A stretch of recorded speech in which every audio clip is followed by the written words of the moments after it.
네, 여야의 22대 국회 원구성 협상이 끝내 결렬됐습니다. 야당은 10일 11개 상임위원장을 단독으로 선출했고요. 국민의힘은 상임위 일정 전면 보이콧 등 대응책 논의에 나섰습니다. 네, 이 밖에 정치권 이슈들 박용찬 국민의힘 영등포을 당협위원장, 최인호 더불어민주당 전 의원과 함께 짚어보겠습니다. 두 분 어서 오십시오. 안녕하십니까? 안녕하십니까? 예, 말씀드린 것처럼 어제 원구성 협상이 끝내 불발됐습니다. 여야 원내대표가 어제 하루에만 2번을 회동을 했습니다마는 합의에는 이르지 못했고요. 야당이 단독으로 11개 상임위원장을 선출했습니다.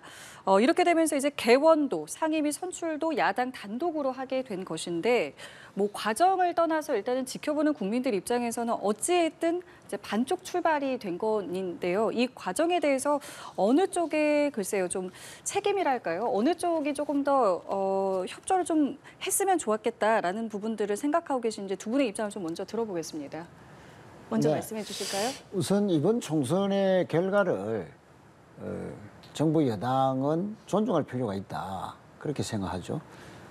이번 총선에서 민주당 등 야권이 압승한 것은 이제 21대처럼 민생 외면하지 말고 제대로 일해라. 민생 챙기고 특히 국민들이 바라는 최혜병 특검 등 이런 개혁 입법들을 제대로 신속하게 처리하라. 이것이 민심의 결과라고 봅니다. 그런데 여당은 야당에 의한 입법부 폭주라는 프레임을 자꾸 씌우기 위해서 한 달 이상 진행된 그 협상의 결과를 받아들이지 않은 것이죠. 야당의 단독 개원이라고 이야기하지만 11대 7 의석의 비율대로 11개는 민주당이 가져가고 7개는 여당이 가져가자. 뭐 그렇게 했는데도 불구하고 여당에서 일방적으로 협상 중단을 하고 심지어 한 번도 전례가 없었던 여당의 어떤 국회 보이콧라는 그런 초강수까지도 검토하는 이런 것은 책임 있는 여당의 태도는 아니다. 또 총선의 민의를 존중하는 것은 아니다. 저는 그렇게 생각합니다. 예, 야당의 입장을 들어봤고요. 좀 어떤 생각을 좀 하셨는지요? 예, 뭐 민주당 측 입장은 이미 익히 알고 있고요. 저희 국민의힘 입장에선 대화와 토론, 협치와 설득이 완전히 실종된 일종의 의회 폭거다라고 생각하고 있습니다. 지금 최인호 의원님께서 11대 7로 배분하지 않았느냐 그렇게 말씀하시는데 지난 우리 국회 헌정사에 있어서 관행은 제1당이 국회의장을 가져가면 제2당은 법사위원장을 가져가는 게 변함없는 일종의 전통이었습니다. 그러한 전통을 완전히 와해시킨 그러한 민주당의 일종의 의회 폭거였고요. 이번 원구성 협상에 있어서 민주당의 행보를 보게 되면 법사위원회를 통해서 모든 법안을 다 독점하겠다. 그리고 과방위를 통해서 언론을 장악하겠다. 또 운영위원회 장악을 통해서 윤석열 대통령에 대한 탄핵을 확실하게 관철시키겠다는 그러한 무도한 의도를 보여준 그러한 의회 폭거라고 생각하고 있습니다. 예, 어쨌든 지금 야당이 11개의 상임위원장을 단독으로 선출을 했고 이제 7개의 상임위원장 자리에 대해서 여당 몫으로 남겨두고는 있는데 이마저도 여당이 어쨌든 가져가지 않는다면 민주당이 이제 다 독식을 하게 되지 않겠습니까? 관련해서 좀 역풍이 불 수도 있지 않느냐 이런 일각에서 우려도 나오고 있는데 이 부분에 대해서는 어떻게 생각하고 계세요? 물론 이제 18개 상임위원장을 어떤 협상의 그 절차 없이 다 차지한다는 것은 국민들로부터 다소 큰 지적을 받을 수도 있겠죠. 다만 지금까지 총선 이후에 특히 원구성을 위해서 한 달 이상 여야가 협상을 해왔습니다. 그리고 가방이나 뭐 운영이나 뿐만 아니고 법사위원장 등 이런 그 핵심적인 상임위원장과 관련해서도 많은 협상이 있었는데도 불구하고 여당이 일방적으로 국회 보이콧까지 검토한다 하면서 협상을 박차고 나가서 로탄데 홀에서 계속 농성을 했는데요. 제가 알기로는 민주당은 이번 주까지는 충분히 다시 한번 협상을 해서 7개의 상임위원장이 여당이 그대로 원구성을 하는데 협조할 것이고 그를 바탕으로 해서 지금 국민들이 바라는 민생 또 여러 가지 특검 특히 최근에 동해 석유가 여러 가지 이제 논란이 있지 않습니까? 이런 부분에 대해서 국회가 빨리빨리 진상조사라도 하면서 실제로 일을 하는 국회를 빨리 만들어야 된다 하는 것이 국민 여론이다 이렇게 생각하기 때문에 여당의 책임 있는 자세를 촉구하고 만약 21대처럼 여당의 시간 끌기 전략만 자꾸 앞세워서 실질적인 국회 운영에 협조하지 않는다면 또 다른 선택을 할 수도 있다. 그렇게 저는 파악하고 있습니다. 예, 이러한 상황과 관련해서 국민의힘은 지금 대응책 논의에 들어갔는데 오늘 오전 10시부터였죠. 의원총회를 열었습니다. 그리고 지금 전해지는 바에 따르면 이 자리에서 이제 우원식 국회의장 사퇴 촉구 결의안을 당론으로 채택을 했다고 하거든요. 관련한 내용을 포함해서도 그렇고 뭐 지금 나오고 있는 이야기들이 뭐 상임위 일정 전면 보이콧 또 뭐 헌법재판소 권한쟁의 심판 청구 카드 등 여러 이야기들이 나오고 있는데 실질적으로 좀 이러한 대응책들이 효과가 있을 거라고 보십니까? 참 안타까운 상황인데요. 저희가 의석수가 적지 않습니까? 그래서 저희가 할 수 있는 일이 그다지 많지 않다. 그러나 지금 국회에서 벌어지고 있는 의회 폭거에 대해서 국민들께 소상하게 설명하고 알려드림으로써 민심을 얻어가는 일밖에 달리 할 방법이 없다고 생각합니다. 지금 헌법재판소의 권한쟁의 심판을 청구하는 그 문제 역시 지난 2020년 제21대 국회에서 똑같은 일이 발생해서 저희가 헌법재판소에 청구를 했거든요. 그런데 결국 헌법재판소에서 각하 결정을 내렸습니다. 기각이 아닌 각하 결정이라는 건 헌법재판소에서 권한쟁의 심판 자체를 성립할 수 없다라고 판단을 내린 거거든요. 그 얘기인즉 헌법재판소의 취지는 국회 안에서 스스로 대화와 토론, 설득과 합의를 통해서 국회 스스로 이 문제를 풀어라 하는 그러한 의미가 담겨 있다고 생각합니다. 그런 의미에서 지금도 민주당이 늦지 않았습니다. 지난 2008년 제18대 국회에서 원구성 협상이 무려 62일이 걸렸습니다. 그 62일의 원구성 협상 끝에 저희가 민주당 측에 법사위원회 위원장을 양보하는 그러한 전통까지 저희가 보여주지 않았습니까? 따라서 민주당이 지금도 저희 국민의힘과 다시 협상에 임해서 11개를 줄 테니까 7개는 가져가라. 중요한 건 우리가 다 가져가겠다. 이러한 협상 태도, 대화 태도는 결코 바람직하지 못하다. 그래서 원점부터 다시 재협상을 하자라는 게 저희 당의 기본 입장인 것으로 알고 있습니다. 예, 알겠습니다. 주제를 좀 바꿔서요. 이화영 전 부지사가 실형을 선고받자 검찰이 이재명 대표를 추가 기소할 것으로 보입니다. 이르면 이번 주에도 기소가 될 수 있다라는 이제 관측들이 좀 나오고 있는데 이렇게 되면은 이 대표 같은 경우 이제 4개의 재판을 받게 되는 겁니다. 지금의 이 어떤 검찰의 기소 상황에 대해서 어떻게 좀 생각을 하고 계시는지요? 그래서 지금 이화영 전 부지사의 1심 재판 결과 예. 그 내용을 보면 이재명 대표와의 연관성이 어떠한 구설도 없습니다. 네, 물론 뭐 기소 내용이 그 자체가 없기 때문에 재판 판결 내용에도 없겠지만 실제 이 사건의 본질은 쌍방울이 대북 사건을 구실로 해서 주가를 조작하려는 사건이 본질이고 실제 이번 재판 과정에서 국정원이 쌍방울의 주가 조작이 어떤 식으로 대북 사업을 이용해서 구체적으로 벌어지었는지에 대한 보고서가 제출이 됐습니다. 정부로. 그런데 이번 1심 판결에서는 유감스럽게도 이런 부분들은 전혀 인용하지 않은 채로 일방적인 검찰의 대북 송금 대납 사건 그와 관련된 검찰의 주장만 일방적으로 편취한 것이다. 그렇기 때문에 이 재판은 공정하지 못한 결과다라고 이제 인식하기 때문에 앞으로 2심에서는 제대로 된 수사에 기초해서 2심 판결이 이루어져야 된다 이렇게 생각하고요. 이재명 대표가 기소되어야 될 어떠한 근거도 지금 없는데 1심 판결에서 이하영 전 부지사의 뇌물이라든지 뭐 이런 것밖에 없는데요.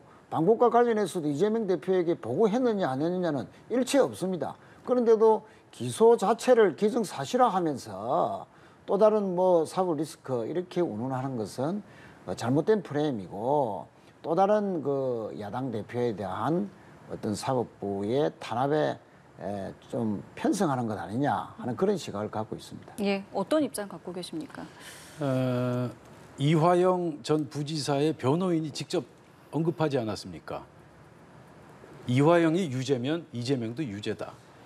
이 얘기인즉 이화영 전 부지사 측에서 보기에도 이화영 전 부지사에게 유죄가 확정되면 당연히 이재명 대표 역시 유죄를 받을 수밖에 없다라는 점을 스스로 실토한 것으로 봐야 되겠습니다.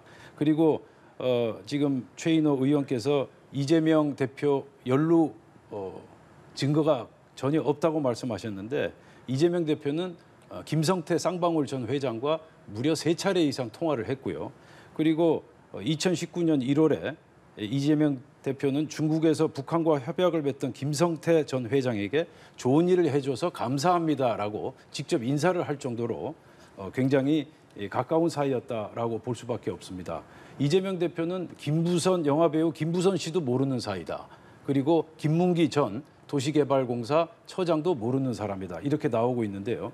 지금 현재 언론 보도에 따르면 김성태 전 회장도 모르는 사람이다. 이렇게 언급한 것으로 알려지고 있어요. 이런 상황에서 이재명 대표의 진술에 얼마나 신빙성이 있을지 저희가 의심하지 않을 수가 없고요. 그리고 가장 심각한 문제는 민주당의 사법 방해입니다. 민주당이 지나치게 조직적으로 사법 방해를 일삼고 있다.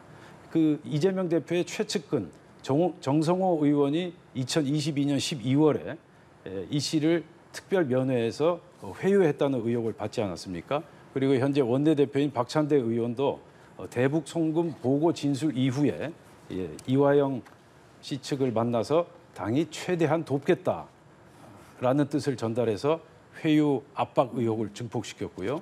또 여기에 그치지 않습니다. 민주당 의원들은 검찰청사를 직접 찾아가서 농성을 벌이기도 했고요. 수사 검사들의 실명과 조직도까지 공개하는 그런 사법 방해 행위를 일삼았다는 점, 이 점을 꼭 주목할 필요가 있다고 생각합니다. 예, 이어서 좀 이 내용도 살펴보도록 하겠습니다.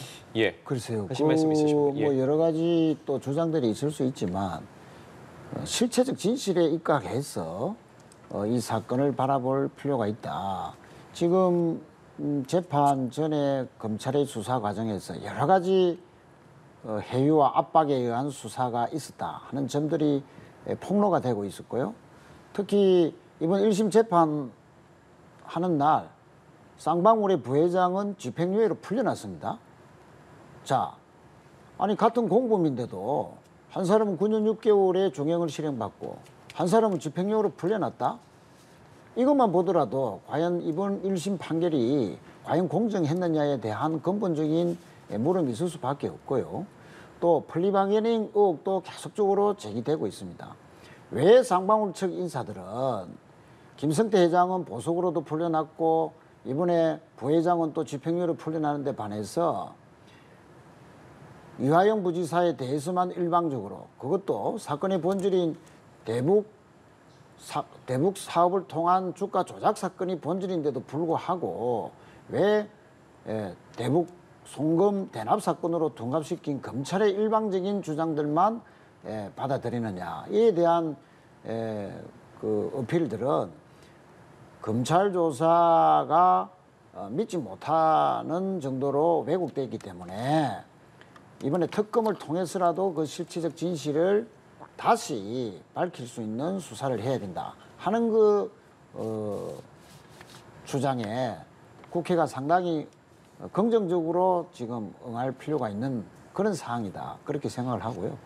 그래서 이 자꾸 예단을 해서 이화영 부지사가 작년 6월 달에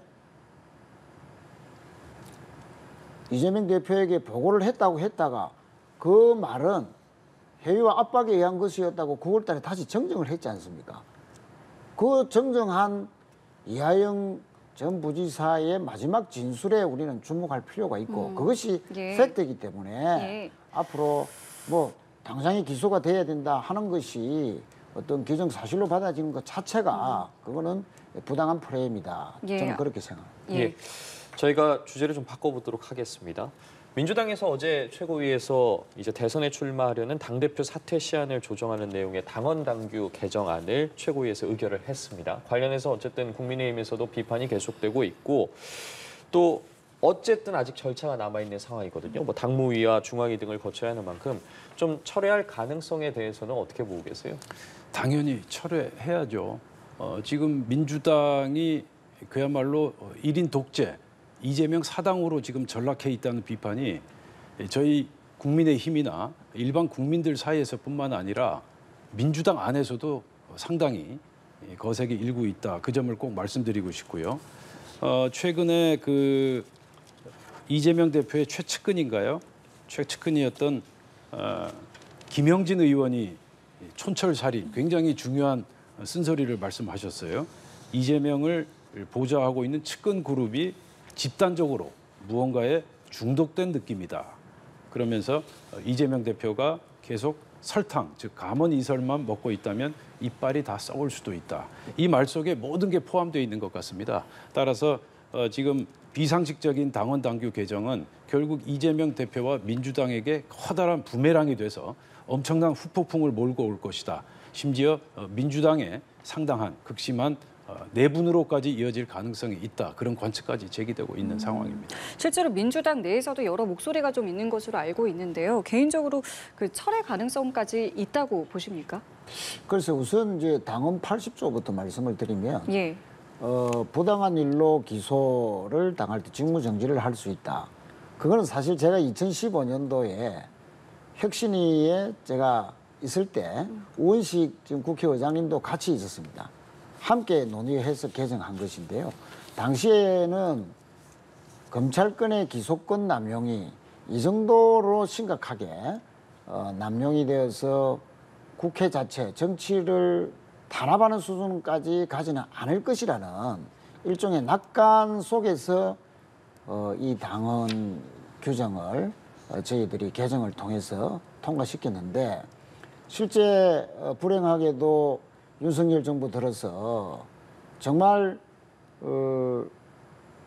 왜곡되고 또 심지어는 어떻게 조작됐다는 의혹을 받는 그런 수사를 통한 검찰의 기소권 남발 속에서 정치인들이 많이 탄압받는 이런 상황에서는 이 규정 자체가, 이 당헌 자체가 스스로를 얽매이는 자승자박적인 당헌이다.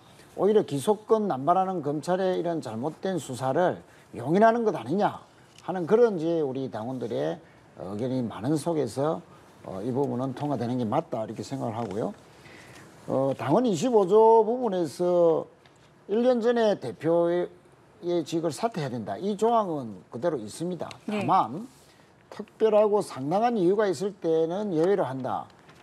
이것은 예를 들어서 앞으로 대선이 예정대로 치르지 아니하고 어떤 조기에 어떤 치러질 가능성이 만약에 있다면 지금 당원들이 하면은 당대표는 1년 전에 사퇴해야 되기 때문에 대선에 출마할 수 없는 그런 불합리한 당원으로 작용할 가능성이 있다. 이에 대비한 합리적인 당원 개정이다. 그렇게 생각을 하고요.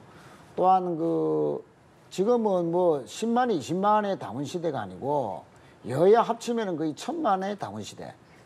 우리 민주당도 지금 450만에 달하는 권리 당원들이 있는 이런 상황에서는 당원들의 의사를 일상적으로 수렴할 수 있는 당 시스템의 정비, 뭐 이런 속에서의 여러 가지 제도적인 보완은 꼭 필요한 것이다. 저는 그렇게 보고 있습니다. 예, 알겠습니다. 오늘 두 분 말씀은 여기까지 듣도록 하겠습니다. 정치권 이슈들 박용찬 국민의힘 영등포을 당협위원장, 최인호 더불어민주당 전 의원과 함께 짚어봤습니다. 고맙습니다. 감사합니다. 고맙습니다.